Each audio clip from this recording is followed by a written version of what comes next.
Assalamualaikum warahmatullahi wabarakatuh. Salam sejahtera bersama kita Torus TV, terus berkarya, tetap waspada. Oke, baik, buat subscriber Torus TV dimanapun berada. Kali ini kita launching di podcast Torus TV. Baik teman-teman subscriber Torus TV, mungkin di antara teman-teman yang penasaran gitu tentang dunia damkar seperti apa, dan pada malam hari ini kita akan membahas lebih dalam tentang damkar itu seperti apa, biar kita lebih tahu dan kita mengedukasi kepada kita semua. Oke, pada hari ini saya undang narasumber dari Damkar Karawang untuk mempersilakan dari Damkar Karawang. Selamat malam, Pak. Selamat malam. Oke, siap. Terima kasih. Oke, terima kasih.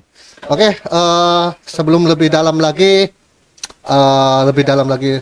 tentang membahas Damkar Karawang, saya mau izin untuk membuka masker ya.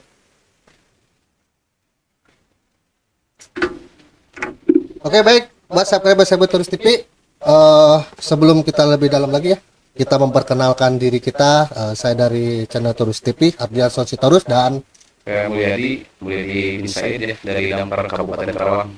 dari Damkar Karawang. Oke, Pak. Oke, Pak, saya mohon izin, Pak, pada hari ini saya mau sedikit bertanya-tanya. Mungkin dari teman-teman yang penasaran ya, Pak, ya, tentang dunia damkar itu seperti apa, Pak? Ya.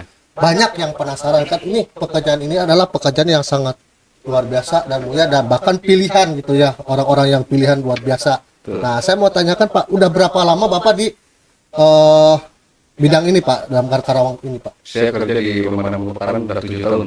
7 tahun. 7 tahun. Oh, 7 tahun berarti cukup lama juga ya, Pak. Selama 7 tahun. Betul. Nah, selama 7 tahun ini ada satu pengalaman yang luar biasa nggak, Pak? Pasti kan saya akan percaya teman-teman, selama 7 tahun ini adalah cerita yang luar biasa itu perjalanannya gitu. Ya, masalah pengalaman ya, banyak mungkin ya. Kalau misalkan ceritakan dari awal sampai akhir, sampai sekarang ini ya mungkin perlu berapa hari lah, banyak banget. Mungkin ada part 1, part 2 ya, mungkin ya. Iya. Gitu ya. Ya betul, karena pertama awal kita masuk damkar itu ya harus seleksi dulu lah. Seleksi. Intinya. Iya, pasti itu seleksi. Minimal kita harus fisik, mental itu harus benar-benar disiapkan, begitu. Nah, apa sih suka dukanya, Pak, ketika ada di damkar, Pak? Pasti kan penasaran nih ya buat teman-teman, suka dukanya seperti apa? Kita cuma taunya cek gitu kan. Kalau kita sukanya jadi anggota damkar itu, sukanya kita bisa membantu sama masyarakat dan membantu pertolongan juga. Terus sukanya juga kita jadi suatu kebanggaan ya. Satu kebanggaan. Jadi ya, Pak? satu kebanggaan buat saya pribadi. Begitu. Berarti ada suatu kebanggaan ya, ada suka dan dukanya. Iya. Nah, mungkin kan di sini ada suka dan dukanya kan, pasti ada suka dan dukanya. Iya, ya. betul. Nah, dalam satu lapangan tuh sering terjadi nggak, Pak, permasalahan dengan masyarakat gitu? Ketika kebakaran contohnya lah gitu. Ada, ya intinya kalau semua masyarakat kan kadang-kadang masyarakat pengennya tahu menurut damkar pas dihubungi kita langsung langsung sampai kan ke lokasi.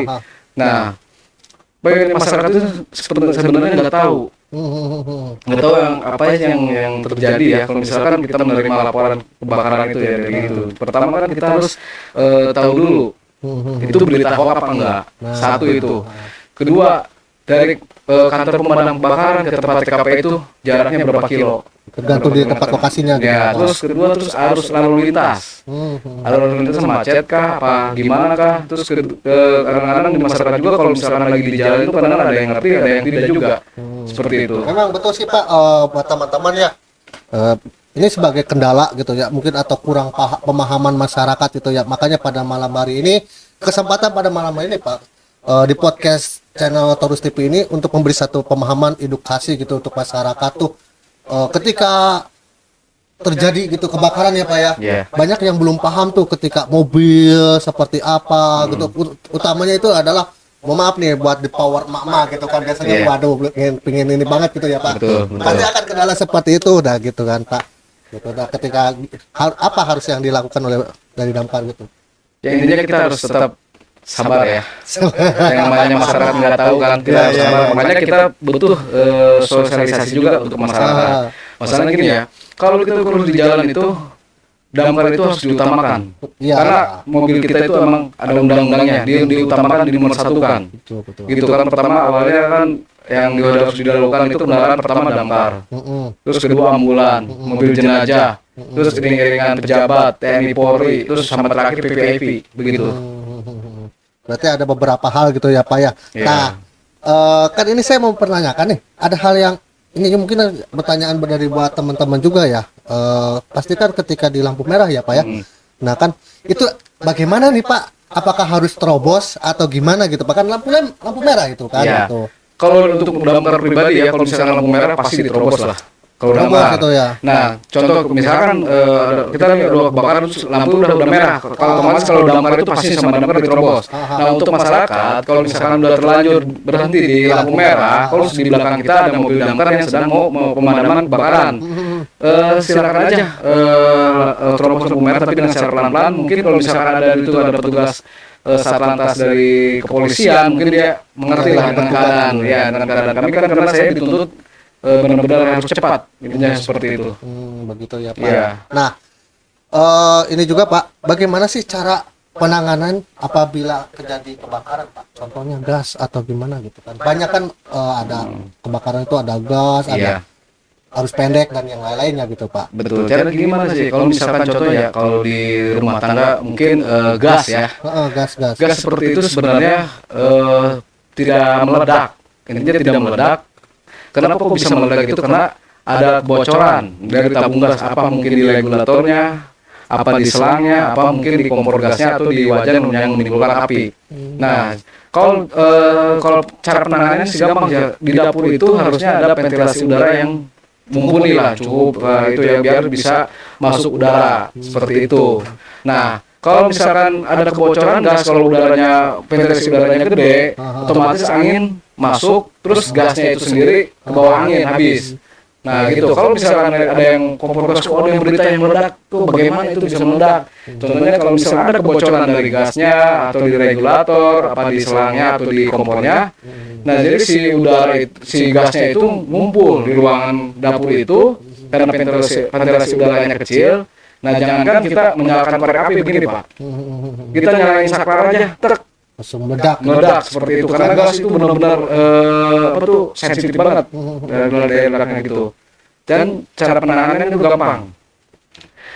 Misalkan ada api di regulator gas, di selang atau di kompornya, kita sediain karung goni aja. karung boni. Karung goni kita celupkan ke air, terus lihat anginnya kemana. Kita pelan-pelan kita tutup. Si Sumber apinya itu. ya ditutup. Itu juga pasti mati api. Tapi kalau misalkan secara dilempar itu nggak boleh, ya, bos itu. Terus jangan sampai disiram sama air. Bukannya mati, api itu malah gede. Malah nambah besar lagi. Nah berarti. seperti itu. Nah, kalau kan di rumah tangga kan belum tentu semua orang punya ini ya Pak ya. Mungkin ada oh kan saya nggak punya ini, nggak punya karung boni, Iya. gitu kan. Terus harus pakai apa Pak? Gampang, ada handuk, Ada handuk, spray, bed cover, sarung itu ya buat sarung ya. Itu dicelupin dulu ke air terus ya. Caranya di satu ya intinya jangan panik. Nah kalau pengen nggak ribet, pengen belinya itu kita harus punya apar. Apar itu alat pemadam api ringan yang merah ya. Yang standar untuk rumah itu mungkin 3 kilo. 3 kilo. Iya. Terus gimana itu apar itu tinggal ngomongin damkar Karawang. Oke, buat teman-teman tuh ya yang misalkan pengen nggak mau ribet atau pusing, Iya. silakan kalian cari apar ke Damkar Karawang aja ya. Dan juga Pak, ini bagaimana cara menanggapi keluhan dari masyarakat? Pasti ada keluhan nih Pak. Seperti tadi yang kita ceritain tentang kebakaran kayak gimana. Pasti otomatis kan keluhan masyarakat tuh Iya. akan muncul nih. Wah, udah kebakaran gini begini, pasti itu kan terjadi nih. Iya. Apa harus tanggapan sigap seorang damkar gitu? Ya intinya kita harus benar-benar menginformasikan ya bahwa damkar itu gratis untuk menghubunginya. Terus caranya bagaimana? Kita kalau misalkan ada terjadi kebakaran tinggal telepon ke call center kami ya 0267 400 113 gratis atau bisa datang langsung ke pos-pos yang terdekat. Ya begitu. Terus misalkan apa sih damkar itu bayar apa enggak? Jangan khawatir. Nah, itu Gratis. jadi Gratis. jadi pertanyaan dari bagi masyarakat Karawang maupun seluruh Indonesia ya. Jadi udah statementnya itu ada dari apa udah jadi bilang wah harus bayar gimana Iya. gimana kan. Padahal kan ini kan gratis gitu ya. Gratis. Fasilitas untuk Masyarakat Kabupaten Karawang khususnya. bahkan seluruh Indonesia juga gitu Iya, kan. betul. Nah, kan di Karawang di Damkar juga kan banyak banyak kegiatan-kegiatannya yang bukan sekedar kebakaran saja ya. Betul. Buat teman-teman ada hal banyak sekali gitu. Contohnya evakuasi sarang tawon, Iya. evakuasi cincin, terus evakuasi cincin, ular, orang tenggelam dan yang lain-lainnya gitu Pak. Itu harus dikasih pengertian juga ya Pak ya. Di situ ada tim rescue juga gitu. Ada rescue damkar Karawang ada. Di Karawang itu di Mako Pusat per Plato itu ada 4 orang. Empat Tim orang. rescue-nya iya 4 orang. Jadi kalau misalkan di total semua ada 12 tim rescue. Gitu. Berarti gitu ya. Nah, ketika ngerescue apa sarang tawon nih Pak, Iya. ya kan sarang tawon kan banyak yang belum tahu nih. Betul. Nah, pada kesempatan ini juga kami mengingatkan buat warga semuanya ya. Iya. Pertama tadi udah dibahas soal gratis ya Pak. Iya betul. Dan yang kedua adalah ini Pak, soal fasilitas atau penyiapan dari warga ketika menangani seperti itu apa sih? Kan pertama ada metode dibakar, Iya betul. yang kedua yang Semprot. disemprot itu Pak. Pertama ya. Kalau yang kita lihat dulu pertama kalau misalkan ada pelaporan langsung di masyarakat ada sarang tawon gitu ya. Makanya kita langsung cek dulu ya, cek lokasi. Lihat saya posisi sarang tawonnya ada di mana posisinya. Kalau misalkan di kebun atau di atas pohon mungkin pakai metode cara dibakar.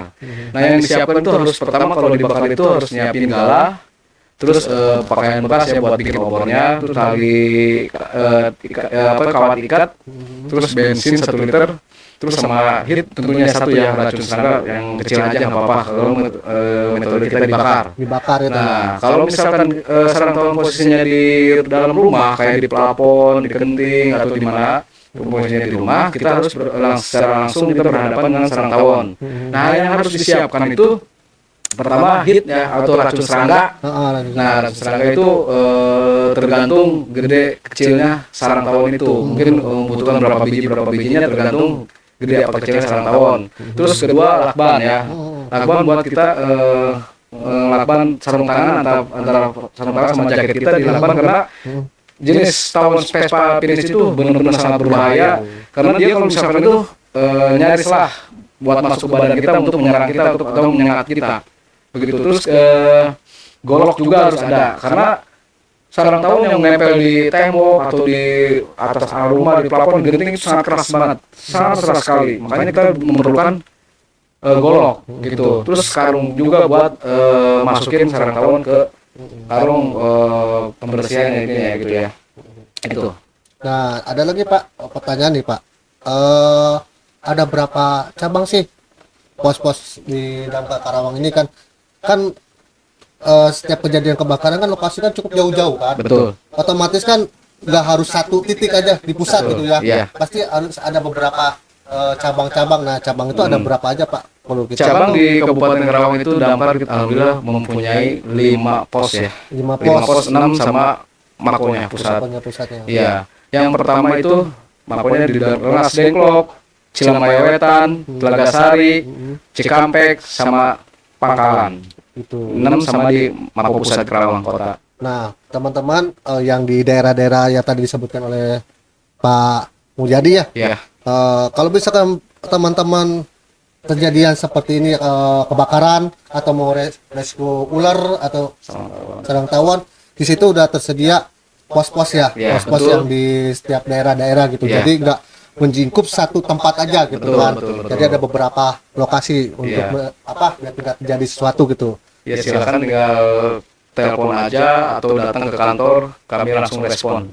Kantor yang di nomor call center kami yang di pusat itu 0267 400 113. Nah, yang masing-masing pos itu mungkin ada di deskripsi nanti ya. Deskripsinya. Siap.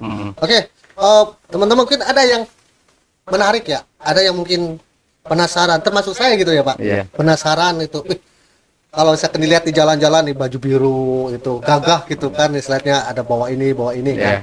Nah, yang menjadi pertanyaan dari kita ya sebagai orang awam ya teman-teman, apa sih yang dibawa oleh petugas-petugas Damkar Karawang itu, fungsinya apa itu gitu, yang mungkin jadi pertanyaan gitu kan. wah keren banget gitu kan. Iya. Yang dibawa apa gitu. Yang mungkin untuk masing-masing individu personil kita diwajibkan bahwa ini ya kampak pemadam kebakaran ini bukan sekedar gaya-gayaan, emang seperti ini ya sarungnya ya, emang seperti kalau di kejauhan tuh mirip-mirip emang kayak senpi ya. Tapi ternyata bukan senpi, cuma sarungnya doang emang didesain seperti ini.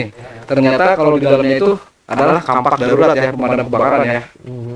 Ini seperti ini bentuknya. Masing-masing ini ada fungsinya. Ini terus bolong ada ini apa sih fungsinya, terus ini apa sih? Ya. Ini apa ya? Karena ini ada fungsinya semua. Damkar orang mungkin anggota individu damkar orang harus punya ini, harus bawa ini setiap ini ya. Karena ini sangat berfungsi sekali. Kalau di mana kita kalau misalkan berangkat piket atau pulang piket kan, kalau kita di jalan menemukan kebakaran, kalau ada korban di dalam, kalau kita bawa ini enak. Gak usah langsung masuk, Pak, pinjam ini, namanya orang lagi panik, mungkin lama ngambilnya kan. Nah kalau ini damkar bawa ini, nggak enak. Bawa, di dalam langsung respon, kita langsung truk begitu. Nah fungsinya, saya jelasin sedikit ya. Bapak. Ini nih kayak bentuk kayak martil atau palu ya. Ini fungsinya adalah buat pemecah kaca. Pemecah kaca. Nggak mungkin kalau tunjukkan takutnya berdarah. Nah, ini fungsinya. Fungsinya ini buat pemecah kaca. Nah yang ini kalau misalkan rumah atau pintunya lagi digembok dengan pakai kunci ya, kunci gembok, terus rolling door ada di gemboknya, terpaksa dihancurin sama ini ya, sama ini. Kita pukul langsung, ini kan ada besi gini, kita pukulnya sini, biar kebuka, gini. Nah, satu lagi ini nih, fungsinya apa? Kok kayak apa tuh, kayak pahat. Nah ini fungsinya adalah buat mencongkel, pokoknya jendela, pintu. Ya kalau susah dibuka nih, congkel lu cepet di ini, masukin langsung mencongkel, berbuka jendela, pintu ini buat apa tuh, misalkan ini apa juga bisa didobrak ya.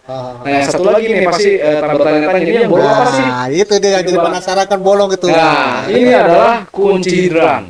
Oh. Hidran. Yang di jalan-jalan itu ya, Pak. Nah, yang pinggir jalan ada merah tuh, kalau di kantor-kantor mall, di rumah sakit pasti ada. Hidran pilar ya namanya. Itu ini fungsinya kunci hidran. Kalau misalkan kita nemu kebakaran nih, pabrik ini kebakaran, otomatis kita anggota damkar dengan respon langsung mendekati. Kalau misalkan hidrannya belum ada yang mengoperasikan, otomatis sama kita. Nah, kalau misalkan susah kan kalau nyari dulu kunci hidran yang ada di sana. Nah, berhubung kita punya bawa ini, langsung aja gunain ini. Ini punya kunci hidran. Semuanya sama, mau di rumah sakit, di pabrik, di perusahaan apa sama, kunci hidran pasti begini. Fungsinya seperti ini. Nah, ini adalah ada bolong dikit ya. Mungkin kalau misalkan ada, itu susah ini ada pakunya nih, kita pakai paku dimasukin, dicongkel begini. Nah satu lagi ini adalah buat buka botol ya. Kalau misalkan haus, ada bahkan lagi haus seperti itu. Oke, fungsinya ini. Coba mohon izin Pak. Siap. Oke. Nah, oke baik teman-teman yang pengen penasaran tahu WhatsApp Playboy Tourist TV, alatnya seperti ini. Ini salah satunya ya. Jadi salah satunya alatnya masih banyak ya Pak ya. Banyak Masih itu cuma buat perorangan individu. Perorangan ini salah satu ini multifungsi banget.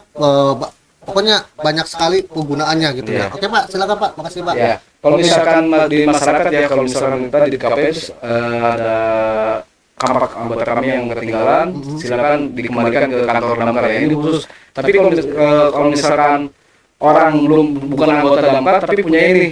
Tapi kalau misalkan orang dulu dapat dari mana? Ini gitu takutnya disalahgunakan. Betul. Ini seperti itu. Oke Pak, baik Pak. Untuk menutup acara kita ya Pak pada hari ini ya Pak. Mungkin Bapak punya pesan-pesan buat teman-teman yang nonton di channel Tourist TV. Pesan-pesannya apa yang harus Bapak mau sampaikan? Silakan Pak, saya beri kesempatan buat Bapak. Intinya gini ya, kalau misalkan teman-teman semua menemukan salah satu sifatnya yang bahaya, darurat, urgent, langsung aja laporkan ke kantor damkar Kabupaten Karawang yang terdekat. Kalau misalkan ini ada call centernya, silakan hubungi 0267 400 113. Itu. Terus satu nih, kadang-kadang saya lagi piket juga, kadang-kadang ada menerima telepon yang hoax, satu itu, terus ada yang bercanda Pak ini gitu. Ternyata. Nah takutnya begini Pak, takutnya ada laporan benar sama kami tidak ditanggapi seperti itu. Tapi alhamdulillah ya, selama ada kejadian sering banyak telepon yang bercanda gitu, terus berita-berita hoax, bisa sedikit bisa membedakan mana yang benar, mana yang tidak. Seperti itu. Kalau misalkan yang benar itu Oh, dari Lopo ini ada kebakaran Pak. Tanya satu kali, di mana alamatnya? Langsung atau berarti itu benar. Kalau misalnya ditanya kebakaran, nah berarti itu udah hoax. Seperti itu. Oke, baik, terima kasih buat Pak Mulyadi udah hadir di channel Turis TV. Iya. Terus berkaya tetap waspada. Pokoknya mau ucapkan terima kasih banyak buat Damkar Karawang juga yang sudah ada di channel kami ya, Turis Siap. TV gitu ya. Iya. Dan juga baik buat teman-teman subscriber Turis TV dimanapun berada, di Karawang maupun di seluruh Indonesia, dimanapun berada pokoknya mah saya ngasih tahu ya sekaligus klarifikasi gitu di sini. Yang ada di channel Turis TV ini adalah saya sendiri pribadi dan juga Mulyadi gitu, dan juga ada Bram sebagai editor dan paman saya juga banyak gitu ya di sini. Jadi tidak ada mengatasnamakan Turis TV waktu kebakaran kemarin Pak. Iya, kasus kemarin ya. Makanya untuk malam ini kita langsung dibekukan aja nih orangnya seperti ini biar tidak disalahgunakan. Betul. Oke, baik, terima kasih banyak Pak. Cukup sekian dan terima kasih buat semuanya. Assalamualaikum warahmatullahi wabarakatuh. Salam sejahtera buat semuanya.